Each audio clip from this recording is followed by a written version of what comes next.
How did ancient humans keep food from spoiling? Imagine your group brings down an animal weighing several hundred pounds. For one brief moment, everyone has more food than they can possibly eat. There is meat, fat, organs, and enough calories to keep the entire camp alive for days. But the celebration comes with a countdown. The animal is still warm. Flies have already found it. Bacteria are multiplying inside the tissues. Scavengers can smell the carcass from far beyond the camp. Every hour that passes turns part of this enormous prize into something less edible, less nutritious, and eventually dangerous. Without a refrigerator, a freezer, plastic packaging, or even a sealed container, what do you do?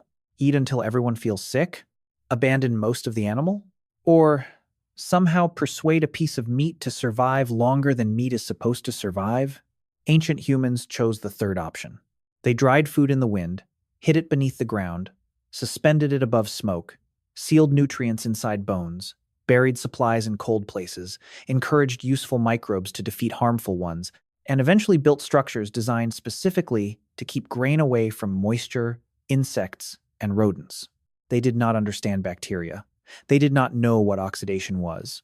They had never heard of enzymes, water activity, or fermentation chemistry. But they understood consequences. They knew that meat left in one place became dangerous faster than meat left somewhere else. They knew that thin pieces lasted longer than thick ones. They knew that certain smells meant food was changing, while other smells meant it was already lost. They knew winter could preserve what summer destroyed. Food preservation began long before anyone could explain why it worked. And once humans learned how to save food for later, they did more than extend the life of a meal. They changed the way our species moved, planned, survived winter, shared resources, and eventually built permanent communities. The first thing to understand is that ancient people were not trying to keep food fresh in the modern sense. Freshness is a luxury created by refrigeration and rapid transportation. Ancient preservation usually changed the food completely. Meat became dry, hard, smoky, salty, sour, or fermented. Milk became cheese. Grain became something that could sleep inside a container for months. Fruit became smaller, sweeter, and tougher as its water disappeared. Preserving food meant making it less comfortable for the organisms trying to eat it before you could. Most spoilage microorganisms need some combination of moisture, warmth, oxygen, and a suitable chemical environment. Ancient humans could not see these organisms, but they could manipulate almost everything the organisms needed. Remove water, lower the temperature, change the acidity, add salt, limit exposure, introduce smoke, or allow one group of microorganisms to transform the food so aggressively that more dangerous organisms struggled to take control. Ancient preservation was not one invention. It was a collection of experiments conducted across thousands of environments, and many of the earliest experiments probably began with the landscape itself. Long before humans built a freezer, winter built one for them. In cold regions, a carcass could remain edible far longer than it would under a hot sun. Meat placed in snow, frozen soil, a shaded rock crevice, or a cold cave would cool quickly. Lower temperatures slowed microbial growth and delayed the chemical reactions that damaged fats and tissues. People did not need to understand the mechanism. They only needed to remember that the animal left beside the cold rock remained usable, while the animal left near the fire did not. The environment became a map of invisible preservation zones. A north-facing slope stayed cooler. A deep cave held a steadier temperature. A windy ridge dried exposed food. A frozen lake created a seasonal storage surface. Even water could sometimes provide short-term cooling, although submerging food introduced other risks and did not automatically make it safe. These natural refrigerators were useful, but they were unreliable. Warm weather could arrive early. Meltwater could flood a cache. Foxes, wolves, bears, insects, or other humans could discover the food. A supply hidden too well might be impossible to find once snow changed the landscape. Cold storage was therefore never just about temperature. It required memory, timing, concealment, and a detailed understanding of the local terrain. A person had to know which cave remained cold, which patch of soil stayed dry, where water collected after rain, and which animals were capable of digging through a cache. That knowledge could be as important as the hunt itself. But cold only worked in the right season and the right place. Humans living in warmer or less predictable environments needed a method they could create deliberately. The simplest answer was to remove water. A thick piece of meat is an excellent home for moisture. Its surface may dry while the interior remains wet enough for bacteria to multiply. Cut that same meat into thin strips, however, and the entire geometry changes.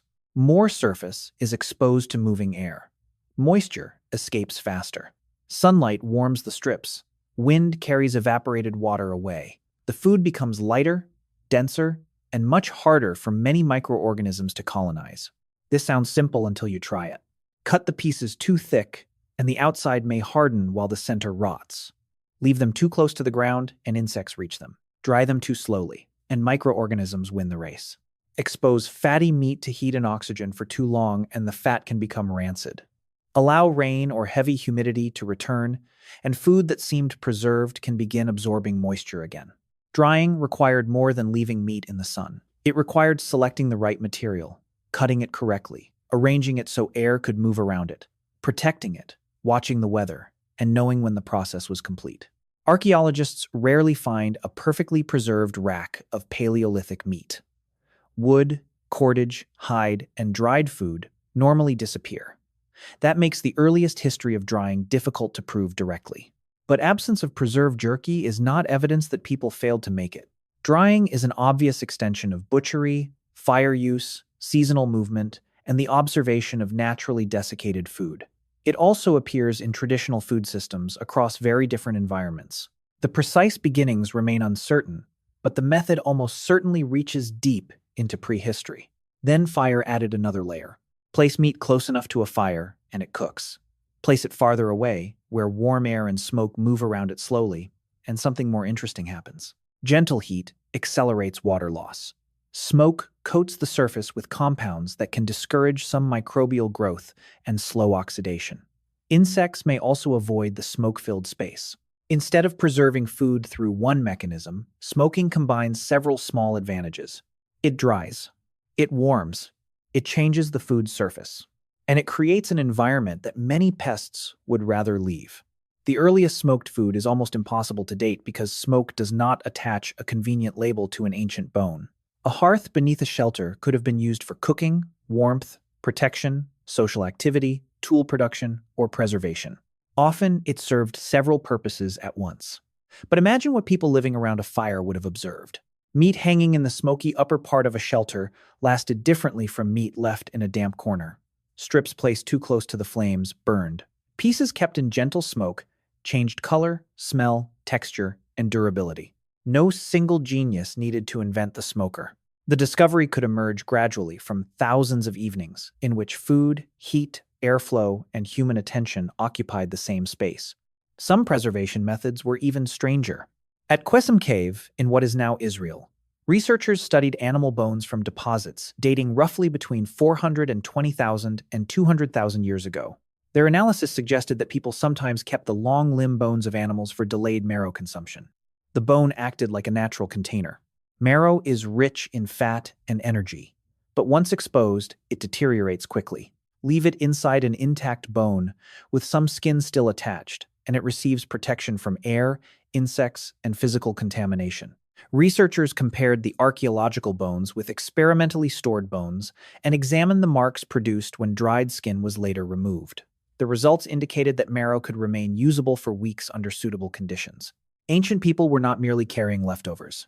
They appear to have understood that different parts of an animal had different preservation schedules. Soft organs needed to be consumed quickly. Fresh meat came next. Marrow could remain sealed inside the skeleton and be opened later. A hunted animal was therefore not one meal with one expiration date. It was a series of nutritional packages. Some had to be eaten immediately. Some could be dried. Some could be smoked. And some arrived already wrapped in bone. This required delayed planning.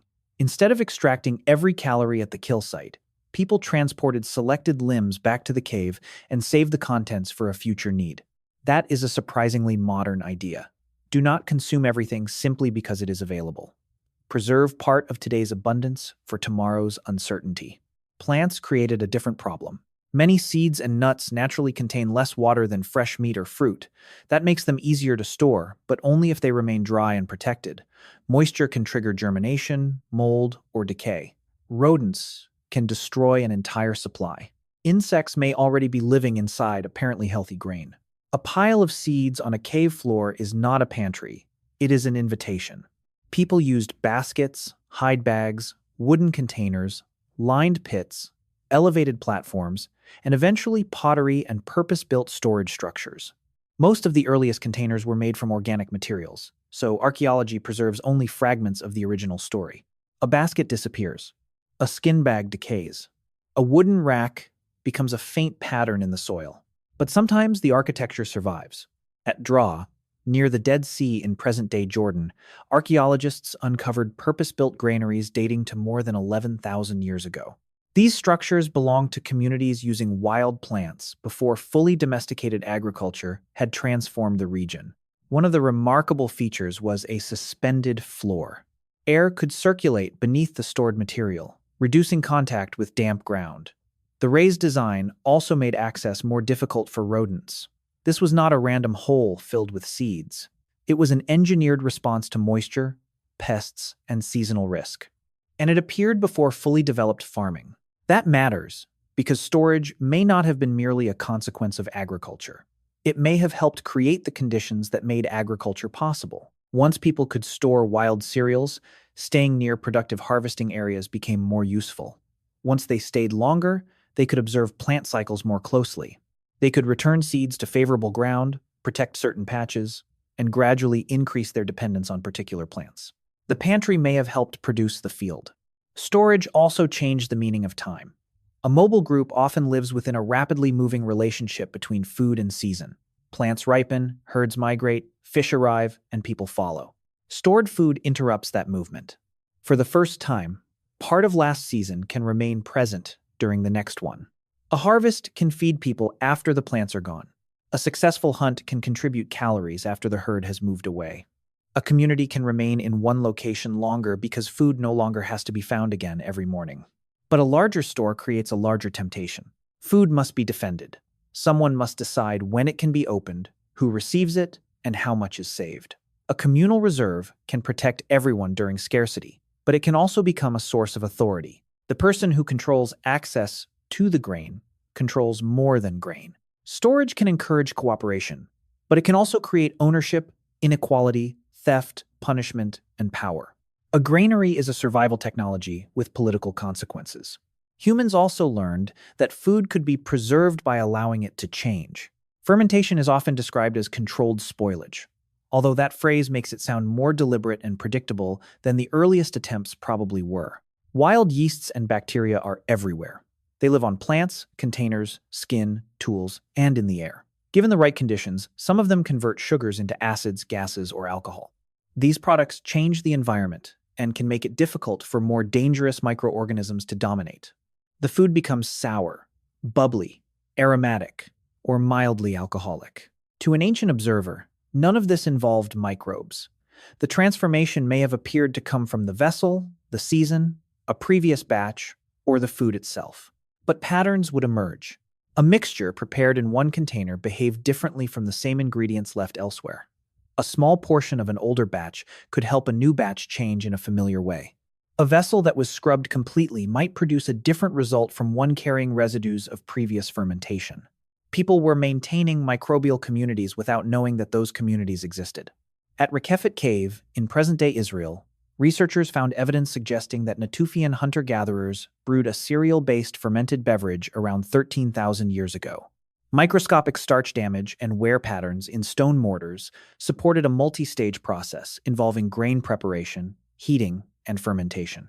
The beverage was probably connected to ritual feasting rather than ordinary long-term food storage. Still, it reveals an important level of control. These people were not simply waiting for fruit juice to change by accident. They were processing plants through a sequence of actions designed to produce a transformed food. Fermentation eventually became one of humanity's most flexible preservation systems. Milk could become yogurt or cheese. Grain could become beer or sour porridge. Vegetables could become acidic and remain edible beyond their fresh season. The result was not always safer, and failed fermentation could be dangerous. But successful traditions could be repeated, taught, and refined. The microbes were invisible. The recipe was visible. Milk shows how powerful transformation could be. Fresh milk is nutritious. but it is also highly perishable. In warm conditions, it can become unusable quickly. Many early farming populations also had difficulty digesting large quantities of lactose after childhood. Turning milk into fermented products addressed several problems at once. Acidity discouraged some harmful microorganisms. Separating liquid whey reduced moisture. Fermentation consumed part of the lactose. The resulting cheese could become more portable, more concentrated, and far more durable than fresh milk. Archaeologists have identified dairy residues in ancient pottery, and specialized perforated vessels from Neolithic Europe have been interpreted as cheese strainers. These finds show that food preservation was no longer limited to using whatever nature provided. Humans were designing tools for controlled transformation. They were taking a liquid that could spoil in hours and converting it into a solid that might travel. Salt provided another powerful weapon, but it was not equally available to everyone. Salt draws water away from tissues and creates conditions in which many microorganisms struggle. Meat or fish treated with sufficient salt can last much longer, especially when salting is combined with drying or smoking. But salt preservation requires access to salt in useful quantities. Coastal groups could collect it from evaporating seawater. Inland communities might exploit mineral deposits. In other places, salt was too valuable or too difficult to obtain for routine heavy curing. This is why the idea that all ancient people simply salted their meat is misleading. Preservation depended on geography. A community surrounded by cold air developed different strategies from one living beside a hot coast. Forest people had access to wood and smoke. Desert groups benefited from rapid dehydration. Arctic communities could freeze food, but also had to protect it from animals and seasonal thawing. There was no universal ancient recipe because there was no universal ancient environment. The environment was part of the recipe. Containers expanded what was possible. Before pottery, people could use animal skins, stomachs, bladders, shells, baskets, wood, bark, and stone hollows. A container could keep food together, protect it from dirt, make it transportable, or hold the water necessary for soaking and fermentation. But every container created new risks. A poorly dried hide could rot. A basket could admit insects. A sealed vessel could trap moisture. A storage pit could flood. A container that protected food from one threat might create perfect conditions for another. Pottery made heating, sealing, transport, and fermentation more manageable, but it did not solve spoilage automatically. People still needed to control moisture, temperature, cleanliness, and time. And they had to do all of this without a clock. They judged food through changes in texture, smell, color, sound, and behavior. They watched whether a container swelled, whether bubbles appeared, whether mold stayed on the surface or entered the interior, whether insects gathered, and whether animals refused to eat something. They also learned from consequences. If several people became sick after eating from the same cache, the preparation or storage method became suspect. If a particular technique repeatedly carried through the winter, it became tradition. That knowledge was expensive. Every reliable preservation method was built on forgotten failures. Meat cut too thick, grain stored too wet, a pit placed in the wrong soil, a fermentation opened too early, a cache lost to animals, or a meal that made an entire group ill.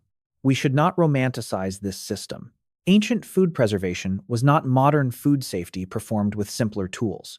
People still encountered parasites, toxins, rancid fats, mold, contaminated water, and dangerous microorganisms. Some preserved food probably looked acceptable until it was eaten. The survivors passed on the successful rules, but the people who discovered the unsuccessful rules sometimes paid with their lives. This makes the accumulated knowledge even more remarkable. A preservation tradition could contain observations gathered across centuries. No single person needed to understand the entire system. One generation learned where to build the drying rack. Another adjusted the thickness of the meat. Another discovered which wood produced useful smoke. Another recognized that grain had to be dried before entering the pit. The recipe became a form of memory larger than any individual. And when humans preserved food, they were really preserving information. They were preserving knowledge about seasons, humidity, animal anatomy, airflow, materials, plants, microbes, and landscape. A strip of dried meat was not only meat with less water. It was evidence that someone understood how quickly it had to be cut, where it should be placed, and how the weather would behave. A granary was not simply a room containing seeds. It was a prediction that those seeds would be needed after the landscape stopped producing them. Food storage allowed humans to move calories through time. That ability altered almost everything. It reduced the danger of short periods without hunting success. It made long journeys more possible. It helped people survive winter and drought. It supported larger gatherings, ritual feasts, trade, specialization, and permanent settlements. Eventually, stored surplus could feed people who were not gathering food every day. Builders, craftspeople, traders, political leaders, soldiers, and religious specialists. Civilization did not emerge from preservation alone. But civilization becomes very difficult when every person must locate the next meal before sunset. The deepest change was psychological. An animal usually responds to abundance by eating, guarding, carrying, or leaving. Humans learned to look at abundance and imagine a future shortage. They could see an animal in autumn and think about hunger in winter. They could see ripe grain and imagine a season when the field would be empty. They could resist consuming everything now because they trusted a process designed to protect something for later.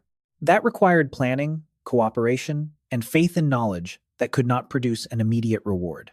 Ancient humans never defeated spoilage. We still have not defeated it. Even a modern refrigerator only slows the countdown.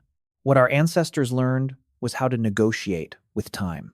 They borrowed cold from winter. They recruited wind to remove water. They used smoke to transform surfaces. They allowed bone to protect marrow. They encouraged friendly microorganisms to change the battlefield. They built floors above the ground so air could move and rodents could not. And piece by piece, they turned food from something that had to be eaten now into something that could become part of a plan. Many of the flavors we enjoy today are echoes of that struggle. Smoked meat, dried fruit, cheese, yogurt, fermented vegetables, cured fish, sour bread, and beer were not created only because humans wanted more interesting menus. They survived because they bought time. What began as an attempt to keep one meal from disappearing became an entire category of human culture. Preservation techniques turned into family recipes, regional identities, trade goods, celebrations, and traditions. The danger became flavor. The emergency became cuisine. So, how did ancient humans keep food from spoiling? They watched what nature did to food, learned which changes slowed destruction, and gradually reproduced those conditions on purpose. They did not preserve food by keeping it exactly the same. They preserved it by changing it before decay could change it first. And somewhere beside an ancient fire, beneath a drying rack, or next to a carefully sealed cache, a human being made one of the most important discoveries in our history. A meal did not have to belong only to the day it was found.